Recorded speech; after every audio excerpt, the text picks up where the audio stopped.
한번 따라 하시죠. 태도, 성공과 실패의 분수령. 여러분들은 팔짱을 끼는 편입니까? 끼지 않는 편입니까?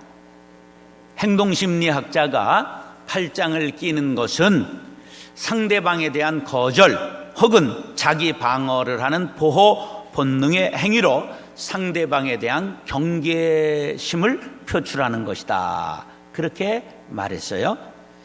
한 심리학자가 극장 앞에서 애인을 기다리고 있는 여자들을 관찰하니까 애인을 기다리는 여자들이 팔짱을 딱 대부분 끼는 거예요. 근데 애인이 오면 반갑게 안기도 하고 팔짱을 끼기도 하고 악수를 하기도 하고 그러는 거예요. 그래서 이렇게 말했어요. 왜 팔짱을 끼냐? 심리적으로 나 애인 있다, 건드리지 말아라, 그러는 것이라고 얘기를 했어요. 남이 말을 할 때 팔짱을 끼고 들으면 50%가 튕겨져 나간답니다. 주먹을 쥐고 팔짱을 쥐면 남이 하는 말의 70%가 튕겨져 나간다는 거예요. 태도가 이와 같이 중요해요. 근데 이건 겉모습이 이렇게 중요한데 보이지 않는 마음의 태도는 더 중요하죠. 그래서 칼 마닝거라고 하는 분은 태도는 사실보다 더 중요하다고 말했습니다. 아무리 현실이 절망적이라도 그 일을 대하는 자세와 태도가 그 사람의 운명을 바꿀 수가 있습니다. 그러니까 성공과 실패는 그 사람의 태도에 달려있다 말할 수 있습니다. 그래서 태도, 성공과 실패의 분수령이라고 제목을 잡았습니다. 인디언 추장이 손주에게 마음에 대한 이야기를 해주었습니다. 우리 마음에는 두 마리의 늑대가 항상 싸우고 있단다. 한 마리의 늑대는 검은 늑대로서 이기심이 많고 열등감이 많아서 늘 질투하고 미워하고 불평하고 싸우지. 그런데 다른 늑대는 하얀 늑대로서 늘 겸손하고 진실하고 믿음과 소망을 가지고 사는 늑대란다. 손주가, 그러면 두 늑대가 싸우면 누가 이길까요? 그때 추장이 이렇게 말했습니다. 주인이 먹이를 많이 주는 늑대가 항상 이기지. 그렇습니다. 우리의 마음의 태도에 따라 악한 존재도 되고 선한 사람도 될 수 있습니다. 자신의 태도에 따라 달라집니다. 오늘 사도 바울은 본문에서 이렇게 말합니다. 내가 원하는 바 선은 행하지 아니하고 도리어 원하지 아니하는 바 악을 행하는도다. 만일 내가 원하지 아니하는 그것을 하면 이를 행하는 자는 내가 아니요 내 속에 거하는 죄니라. 24절에 오호라 나는 곤고한 사람이로다. 이 사망의 몸에서 누가 나를 건져내랴. 우리 마음의 두 마음이 항상 싸우고 있다는 것이죠. 그러나 우리가 예수 안에 거하기만 하면 승리하신 예수님을 따라 반드시 이길 수 있다는 사실을 믿으시기 바랍니다. 로마서 8장 1절 2절 시작.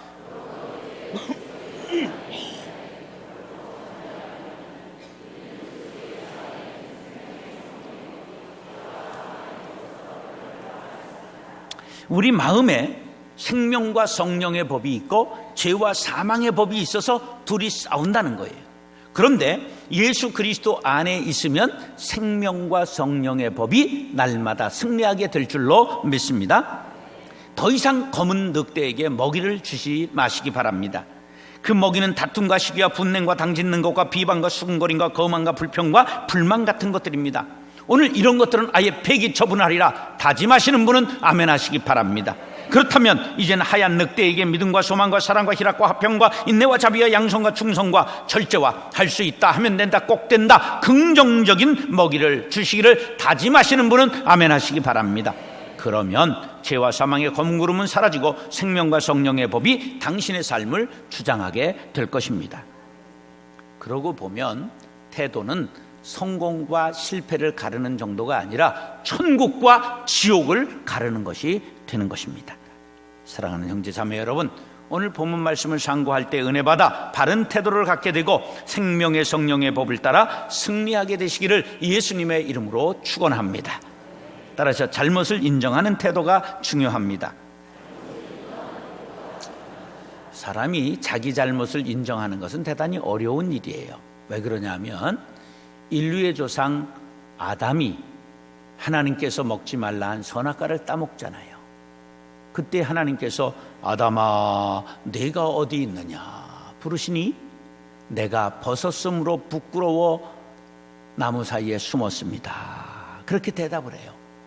하나님이 시력이 나빠지셔서 지금 어디 숨었는지 못 보셨죠? 아니에요. 지금 회개할 기회를 주는 거예요. 잘못을 고백할 때를 기다리시는 거예요. 이 하나님 아버지의 마음을 몰랐던 아담이 바로 그때 용서해 주옵소서 해야 될 것을 잘못을 시인하지 않으니까 왜 너는 내가 먹지 말라 명한 그 나무 열매를 먹었느냐 추궁하시니까 아담이 이렇게 말해요. 하나님이 주셔서 나와 함께 하게 있게 하신 여자 그 나무 열매를 내게 주므로 내가 먹었습니다. 누구에게 책임을 전가했어요? 하와에게? 아니에요. 저 보세요. 하와뿐만 아니라 하나님이 내게 그 여자 괜히 줘가지고 이걸 쓰리 쿠션이라고 말하는. 하나님이 기가 막혀. 하나님이 기가 막혀. 너 같은 놈하고는 말이 안 되겠다. 그래가지고 하와에게 묻습니다. 하나님이 여자에게 이르되 네가 어찌하여 이렇게 했냐? 여자가 이르되 뱀이 나를 꿰물어 내가 먹었습니다. 그까지 책임을 전가했던 그 DNA가 할아버지 할머니의 DNA가 우리한테 물려왔어요. 그러기에 잘못을 인정하는 것 굉장히 어려운 일이죠. 다윗이 전쟁에 나간 충성된 장군 우리아의 아내를 범했잖아요. 그걸 은폐하기 위해 우리아를 최전선에 보내 죽게 만든 천인공노할 죄를 저질렀어요. 그럼에도 불구하고 이스라엘은 다윗의 별을 국기에다 붙이고 다윗을 영웅으로 성군으로 대접을 하잖아요. 왜 그럴까요? 다윗이 큰 범죄를 했지만 나단이 당신이 죄인이라고 말할 때 무릎 꿇고 회개했기 때문입니다. 하나님께서 나단을 다윗에게 보냈습니다. 나단 선지자가 말합니다. 한 고을에 부자 욕심쟁이가 있는데 손님이 오니까 자기의 양 99마리는 아까워서 100마리를 채워야 되는데 옆에 가난한 과부가 한 마리 키우고 있는 양을 새끼같이 아끼고 있는 자식 같은 양을 빼앗아다가 요리를 해서 손님을 대접했답니다. 아니 이 거룩한 나라에 하나님의 나라에 그런 악한 놈이 있다니 당장 잡아 대령하렸다 호통을 쳤습니다. 그때 나단이 바로 그 나쁜 놈이 당신입니다. 그러자 칼을 빼서 나단의 목을 친 것이 아니라 그 자리에 무릎을 꿇고 회개했습니다. 얼마나 회개했는지.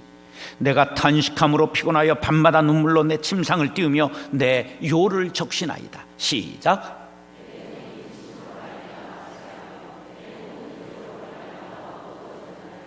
다윗은 이 일로 수많은 시련과 고통을 당했지요. 그러나 용서받았습니다. 허물의 사함을 받고 자신의 죄가 가려진 자는 복이 있다고 그때의 기쁨을 고백했지요. 우리 하나님은 잘못을 인정하고 회개하는 자를 기뻐 받으시고 용서하기를 즐겨하시는 분이심을 믿으시면 아멘 하시기 바랍니다. 요한일서 1장 8절 9절 시작.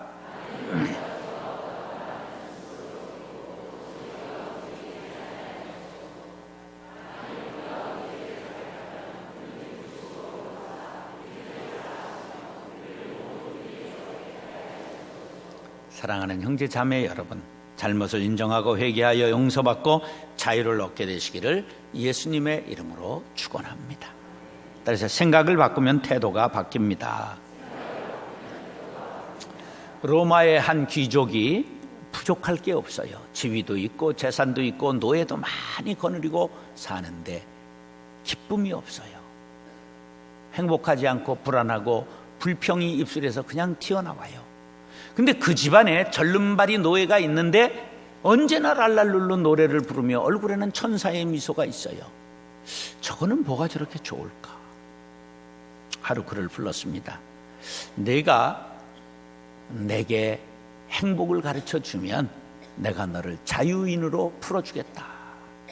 그랬더니 이 노예가 이렇게 말했어요.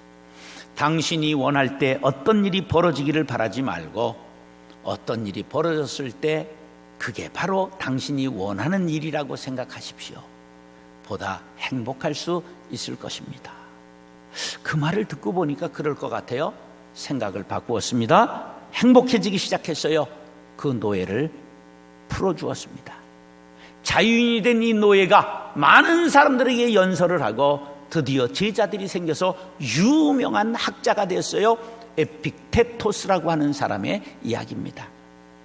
바로 스토아 철학의 4대 현자 에픽테토스, 세네카, 무소니우스, 아우렐리우스라고 불리게 되었습니다. 그가 영적인 교훈을 많이 남겼기 때문에 초기 기독교 사상가들로부터 존경을 받았는데 그가 이런 말을 남겼어요. 당신이 소유한 것은 신이 잠시 맡겨둔 것일 뿐 참된 당신의 소유물이 아닙니다. 그것을 잃어버렸다 말하지 마십시오. 단지 그것을 되돌려 준 것뿐입니다. 당신에게 맡겨져 있는 동안 그것을 남의 물건인 듯 대하십시오. 마치 여행자가 하룻밤 숙소를 대하듯이 가진 것을 잃을까 더 이상 두려워하지 않을 때 비로소 참된 자유를 얻게 될 것입니다. 한번 따라 하시죠. 내가 가진 모든 것, 우리 집, 내 자동차, 내 통장까지도 잠시 빌려 쓰는 것입니다. 그런 마음을 가진다면 그렇게 잃었다고 슬퍼할 것 없지 않겠습니까? 생각을 바꾸면 태도가 바뀌게 되는 것이지요. 욥기 1장 21절 22절 시작.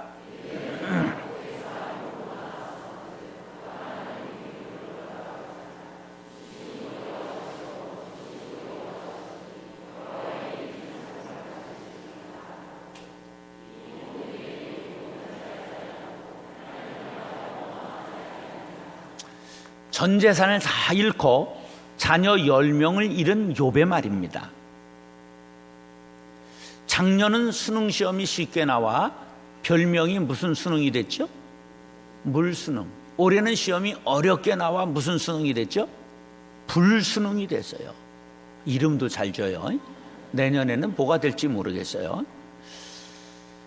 그러면 이제 아이가 와가지고 막 실망하고 그러면 엄마가 야야야 내가 점집에 갔다 올 테니까 기다려봐라. 이 지랄을 하면 되겠어요? 하면 안 되죠. 얘야 너만 시험이 어려운 게 아니잖아. 다 어려웠고 하향됐으니까 너무 걱정하지 마라. 엄마가 기도하고 있잖아. 하나님이 너를 반드시 선한 길로 인도하실 거야. 이래야 믿음의 부모 아니겠어요? 생각을 바꿔야 되죠. 이름 잘 지어야 돼요. 김칫국이라고 하는 사람이 있어요. 김신 때 치국이라고 붙이니까 김칫국이 됐잖아요. 3살 때 선천성 심장병 수술 후유증으로 시력을 잃었어요. 누나들이 있는데 피아노를 딩동댕동 하는 걸 4살짜리가 올라가 자기도 건반을 두드리다가 소질이 나타나기 시작해서 계속 쳤는데 놀랍게도 버클리 음대를 나왔어요. 그리고 29살에 버클리 대학 최연소 교수가 되었습니다. 그가 이런 말을 했어요. 비록 빛이 없을지라도 하나님의 음성을 들을 수 있다면 그 인생엔 빛이 비치고 나아갈 길이 보일 것입니다. 생각을 바꾸면 태도가 달라집니다. 야베스라고 하는 아주 어려운 환경에서 태어난 사람이 있었죠. 그런데 그 형제보다 귀중한 사람이 됐어요. 야베스의 뜻이 뭐냐? 이는 내가 수고로이 낳았다. 그런 뜻이에요. 난산을 했든지 칠삭둥이로 나왔든지 유복자로 태어났든지 아주 찢어지게 가난했든지 불우한 환경 속에서 자랐어요.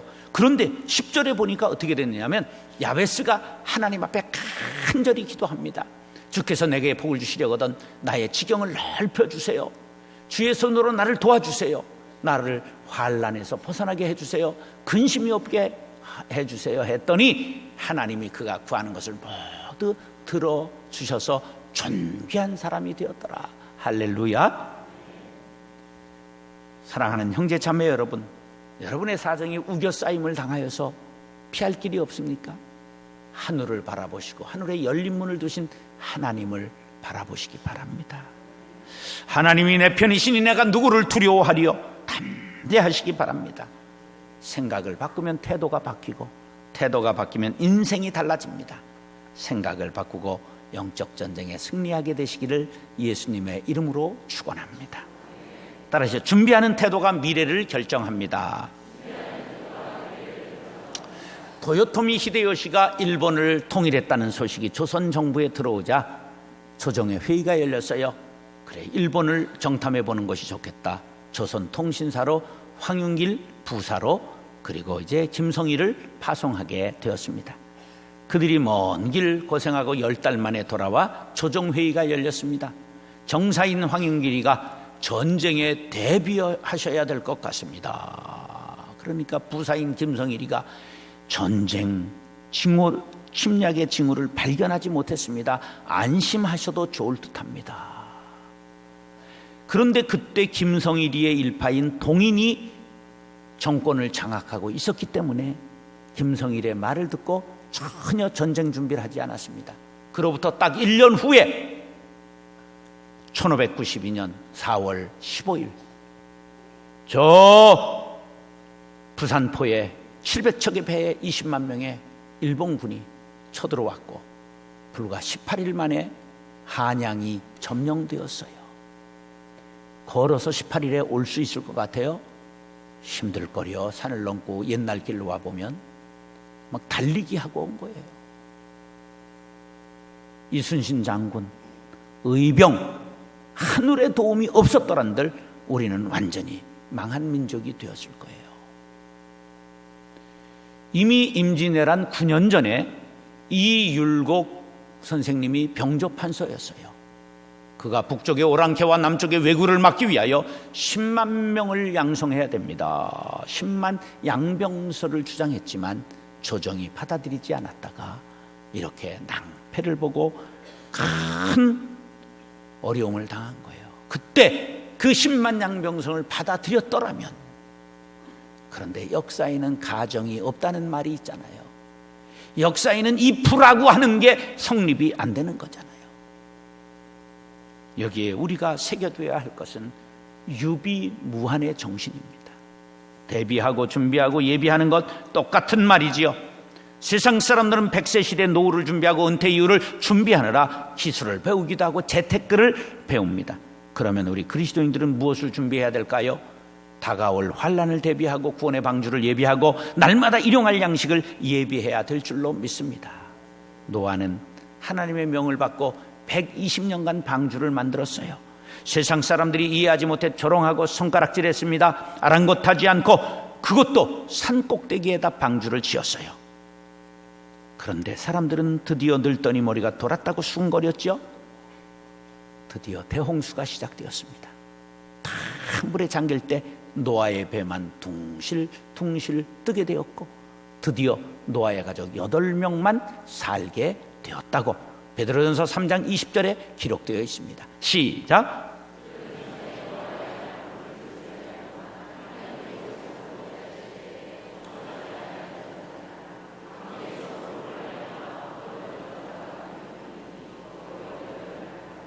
자, 한번 이 한자를 풀이해 볼 테니까 보세요.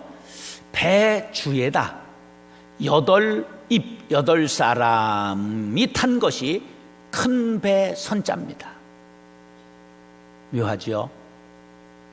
노아 방주 이야기가 한자에 반영되어 있는 것이 여러 증거가 있어요. 예수 그리스도가 우리의 구원선인 줄 믿으시면 아멘 하시기 바랍니다. 그 배에 타는 자만이 구원을 받습니다. 노아의 방주를 생각할 때 준비하는 자에게 필요한 건 인내요. 인내하는 자는 성실한 사람입니다. 제가 자랄 때 우리나라가 세계에서 아주 권투의 강국이었어요. 김기수, 유재두, 얼마나 챔피언 먹었어. 누구예요? 홍수환. 가난할 때니까 챔피언도 먹고 벨트도 먹고 트로피도 먹고 전부 먹어야 됩니다. 그래서 우리가 권투에 대한 상식이 좀 있습니다. 권투에 이기려면 처음부터 케어 펀치를 휘둘러야 돼요. 잽을 날려야 돼요. 잽을 날려서 사람에게 잔매의 장사 없다고 자꾸만 맞으면 사람이 그냥 어지러워지거든요. 그때 큰 주먹을 날려야 케어로 이기게 되는 것이죠. 인생의 경주도 이와 같습니다. 성실하게 꾸준히 남보다 더 공부하고 일하고 실력을 쌓다 보면 성공하게 되는 것입니다. 1년에 계란을 팔면 얼마나 벌 수 있을 것 같아요? 열심히 계란을 팔면. 우리나라에 조인이라고 하는 회사가 있는데 1년에 계란을 2,800억을 파는 회사가 있습니다. 놀랍지요? 계란이 하나에 280만 원씩 하지요? 안 그래요? 그런데 계란 팔아 2,800억을 팔아요. 이 한재권이라고 하는 회장인데요, 놀랍게도 초등학교밖에 못 나왔어요. 근데 이분이 40세 때부터 지금 64세인데 책을 1,000권을 읽었어요. 영어도 깨우쳤어요. 그가 이렇게 말합니다. 오늘의 나를 있게 한 원동력은 학습의 힘이다. 미래는 성실하게 준비하는 자의 것입니다. 불안합니까? 돈을 준비하지 말고 성실하게 실력을 쌓으시기 바랍니다. 정신을 새롭게 하시기 바랍니다. 투자에 놓은 주식이 폭락하고 집값이 폭락하고 돈의 가치가 휴지 조각같이 될 수는 있어도 미래를 위해 닦아둔 실력, 마음에 담은 정신, 영혼을 채운 신앙은 변함이 없을 뿐만 아니라 더욱 어려운 때에 큰 힘을 발휘하게 될 것입니다. 디모데 후서 2장 21절 시작.